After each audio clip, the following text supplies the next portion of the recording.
these are the solutions we have given, and all these are failures. I select the failed ones. For example, this building, this client came to us and he wanted to do a 15-story building. So we told him, why don't we go 75?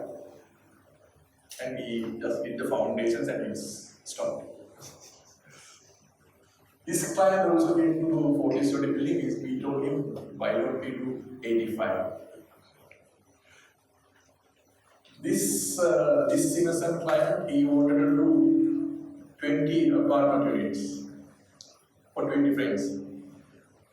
He would have imagined only 4-story building, but he said, yes, it's 20 apartments, but we'll do 50-story 20 apartments. So it failed. So nobody asked us, because they thought we are veterans of this, they didn't ask us, how did you calculate it, how did you know this? And if you ask them right now, see what? Yeah, okay. So, if you ask them now why your project failed, they will come up with different experiences. But I think the real reason is these buildings are too tall. So I thought, without cheating people like this, I must learn how to calculate the height of a building. What is the way to calculate it? And for my fury, what I came to is, nobody in this world knows it, how to do it. So we see in global scales many failures. For example, I think the professor was ignoring this, the Nakil Tower. It's 200 floors. They did the foundations, and to cover the shape, they covered everything with sand and then sound underground. This is Sky City, Japan, 196 floors, just some foundation works, nothing. Jeddah, I think several times they stopped. Now they say they are continuing, but I don't know if it's going on or not. Dubai Creek, the same story, and the upcoming one, the line. It's 150 floors, 170 kilometers long tower. They are supposed to complete the project in 2030, and only some foundation works are done. Now it's shapelessly now getting red, and by 2030, they are going to do 170 meters even. So it is also getting to go under sand. So the problem is why they all failed to determine the height of the building. Because I think it's a complicated issue. It's a very, very complicated issue to determine how tall should a tall building be. There are many parameters. So I have written down 25 here, but if you want, you can write down hundreds of things that will determine the height of a tall building. So we need to simplify things. We should know the art of simplification. Most of us researchers, we are very good at getting something simple and making it too complicated. So the people who read it might feel that it's simple than most of things.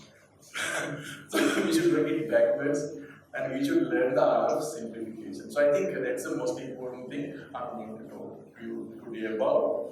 So I think the veteran of that is August Kekule. Do you know him? Yeah, August Kekule. He was interested in atoms, how two atoms are connected, how to represent the directed. So if you look at quantum mechanical way of connecting two atoms, if you draw diagrams, it's a very, very complicated thing.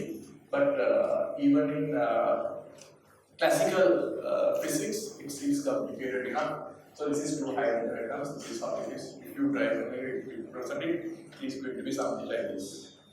So August said, so this is too complicated to me. I don't care how these two atoms connect. I will just draw a line, a very, very powerful representation. Just a line which shows two atoms are connected. And so he can draw diagrams like this of atoms, and then he looked at these things and he said, all these hydrogens, what are you doing with these hydrogens? So I'm not going to write them. I will just this. It's implied hydrogen is there, it's just the carbon. So if you want, you can write down hydrogen by yourself. Then you look at this and you say, this carbon is also additive. So you will just remove it. So this is a progress progress diagram of that atom. But there's a problem. We know there's two carbons at the end. We don't know if there's a carbon in the center or two more carbons.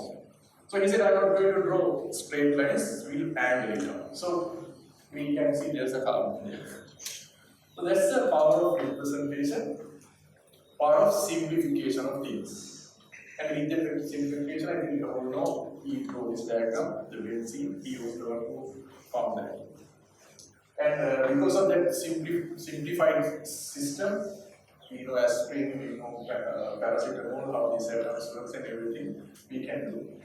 So that's the power of simplification. You know how to place a chemist. That's how you know, but he's not. He's actually an architect.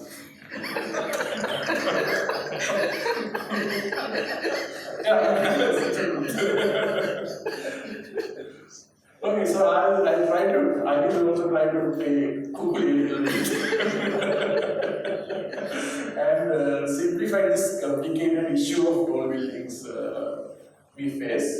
So I think I discussed this last time also. We'll forget all those complicated things about tall buildings. Think it's a bottle. Tall building is a bottle. We have to fill the bottle. How are we going to fill this? We are going to fill it with people, fill it with water, and also we have to drain out sewer. So that's what we are going to do with tall buildings. And we have to do it in a given time t. That's the game. Because my building is 100 floors building, I'm not going to go and wait for the lift, irrespective the fact it's a very tall building. I'm going to wait here till the lift comes for 10 minutes. I'm not going to do that. Regardless of the height of the building, I want to go at my office, it's only 2 minutes. So T is a fixed thing. We have to work with. Okay. So calculate it easily. I'll take this cross-sectional area of the building as A and I'll number the building 1, 2, 3, 4, n floors. So these are the number of floors, and then the volume to fill we have is simple, it's 8 meters. Simple, isn't it? Okay. And this is from which we are going to fill the building. So the cross-sectional area of that I have taken simply, and the speed we are going to put water, whatever thing is velocity is speed. So the flow rate of this thing is 8 times v. But only difference we have is in tall buildings, unlike a bottle, we have a core at the center. So this core we are not going to use, it's just transportation. So this thing, the volume to fill 8 times v is not correct. We have to deduct this simple out of that. So the volume to fill is minus 8 times v. That's the simplification. And the time to fill the bottle now you can calculate very easily. Is the volume to fill divided by the flow rate. So it is this thing. I'm going to take this up and keep it over there. I have taken it out to simplify. So I told this just because I want to explain the concept called the efficiency of a tall building. So efficiency of a tall building is a simple thing. So if you take if it is a bottle like this. This is the cross-sectional area of the building, and this is the core. So the area you can use is only this part. So efficiency is a very simple concept. It's a usable area, this part divided by the total area. It's a very simple thing. A minus A divided by A. So I'm going to put that A I have calculated there and simply put it here. So we get to work it out. A very simple equation for efficiency is VT divided by VT plus N. So what does this tell about tall buildings to us? One thing very clear is N is inversely proportional to it. That means as the height goes up, the efficiency of a tall building goes down. So that's a key factor about tall buildings. But there's something very important you don't see in this equation, but it tells. where is A, where is this cross-sectional area? It is not there in the equation. That means it is regardless of building a very narrow side, a very big side, it doesn't affect. The efficiency is efficiency. So that is a very harsh fact about all buildings we have to work with. So it's very difficult to increase efficiency as the height increases. Only thing you can do is you can increase ET and get a better efficiency, but it's something very, very difficult. Because this VT is in denominator and also in the upper, it is not going to have much of benefit. So that's about efficiency of the tall buildings. So what is this VT? So if you know this VT, we can do many things at tall buildings. I'll try to calculate it in a very simple way. So these are the tallest buildings in the world. I'll keep the Burj Khalifa away for the time being. We can see the other buildings. There are 97 floors, 94 floors, 100 floors, survey, average 100. And I know the efficiency of all these buildings are nearly 50%, which is 0.5. So if you put that, I get a number for it is 100. Now in this, we can calculate, for example, if you are doing a 150 floors building, if you put these numbers, you will get efficiency of 40%. So that's the problem we are having with the very tall buildings. As the height goes up, only 40% of the building is going to be usable, others are not useful. So that's about efficiency. So in simple terms, if we just forget mathematics, this is how it works. This is your building, it's a tall building, and this is your competitor's building. Short buildings. But you save from the land, so you are having an upper hand there. The problem is you lose from efficiency. Right? So what you lose and what you gain, you have to balance it. And it's a curve like this. So there is a peak where there is a peak. So we have to identify that peak. So nobody knows how to do it. So that's a problem we have. So how to do that? It's simple to identify that we must define what's the profit of a tall building is. So profit is, I have simplified it, it's the sales revenue. So when you sell the building, what you gain, you have to deduct from the land value and the construction cost. You might say there are other costs, for example, there's a design cost. So that you can consider as built into the construction cost and simplify it. So this is very simple to calculate. I'm keeping my equation on there. Construction cost is the area times n is the volume of the building times the rate. So it is RA, simple. I think everybody can understand that. And then the land value is usually A is the land area is if it is a tall building, it's usually twice of that. It's 50% built up. So I'll just take a factor in for that. And if you take the land rate, mu the value, you can get a very simple equation. B and mu there. This is not going to be very important for us. The sales revenue is the sellable area times n. And we multiply it by a factor, it's a rate. And we have the sales revenue there. This one. So this is a very simple equation. So this is our profit. I think it's clear. And I'm just putting this A down there. That's the only thing I'm going to do. And when you do that, this profit becomes a function of height. That's what I wanted to do. And then we have to find where this height is, where this peak is going to be. So I think all of you know how to do this. We can differentiate this with respect to it, and it is 0 at the top.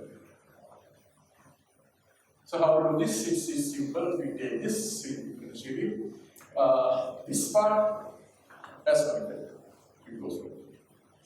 And then this one is just RL. And then how to differentiate n over VT plus n. Can anybody do this for me? I didn't know. I just asked, as you said, the large language models, and then they told me this is the answer. Okay, so now this is this is a very simple. It's getting simplified, and this thing has to be equal to 0.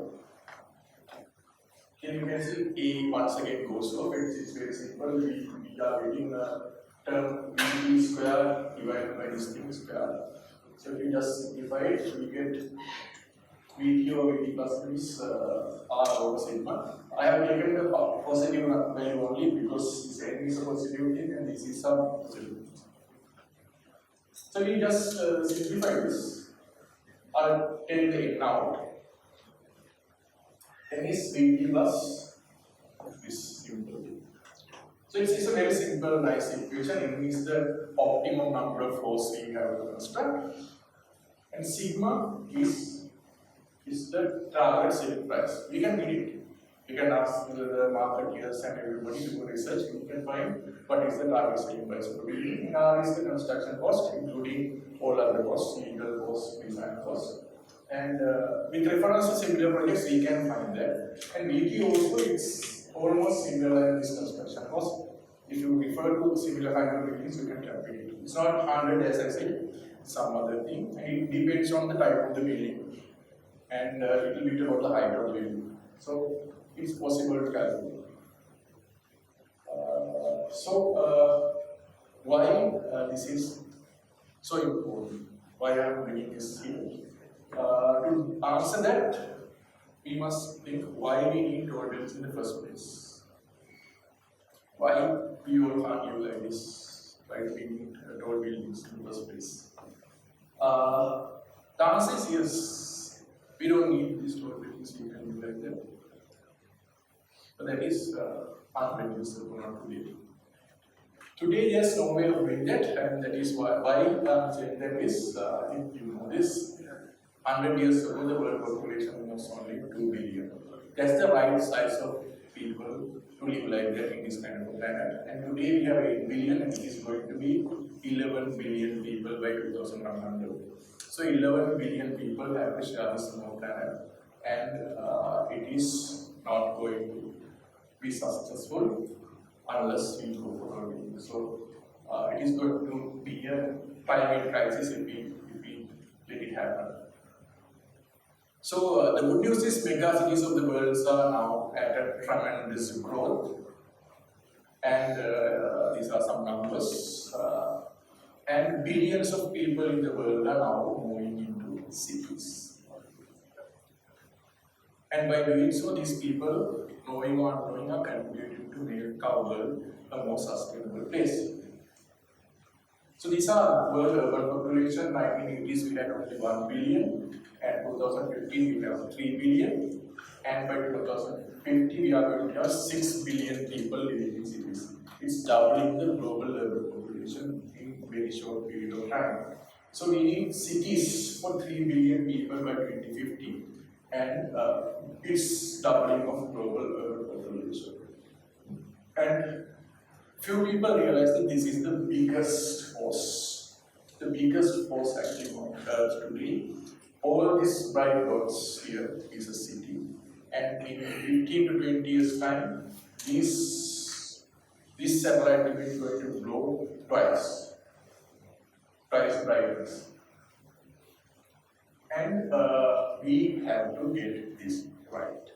As professionals, we have to get this right. And unless we get it right, unless we direct these people for proper settlement, proper urbanization, all these climate solutions we are talking about in these sessions are not going to work. So this is the main thing. And to get it right, we have to have a tool to calculate the optimum urban density. We have to tell each of these person that this is the right height to build.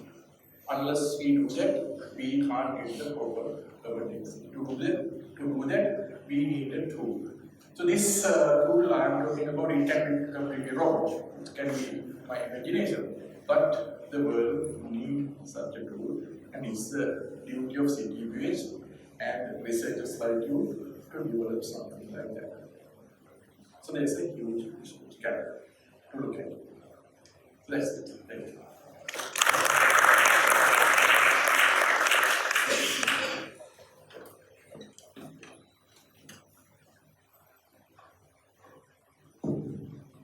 So again, an excellent presentation, and always, I think you're making it very interesting. And obviously, starting from calculate and quantum mechanics is a big thing now, as you know, in the radar, and to bring that, I didn't know that link, so I was learning all the time when we speak. So I'm following on like a brilliant presentation by, as usual, Damit. So thank you very much. We are doing very well. So one of the things, our time is a bit of factor, but maybe one burning question. Anyone has a quick question? Oh yes, thank you, Professor.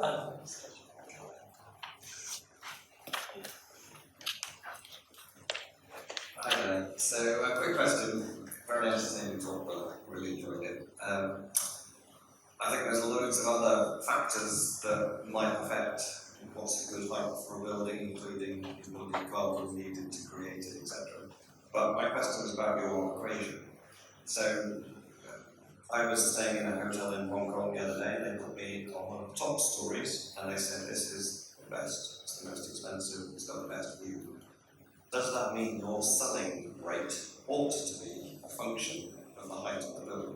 Yes, Professor, that's true. That's true. So many things has to be functions of the effect. If you look at this presentation, I have taken in, I have too much simplified it to bring this equation, but we can read into the equations that as you go up, the prices change. So those factors has to bring in, and then it will be a little bit complicated. Or perhaps the equation might get even simpler when you do that. So you have to work it out and see. Yeah, that's true. Okay, great, thank you. Thank you. In future, you may be able to prompt it. We can prompt it. Okay, thanks. Thank you very much. Thank you. Another.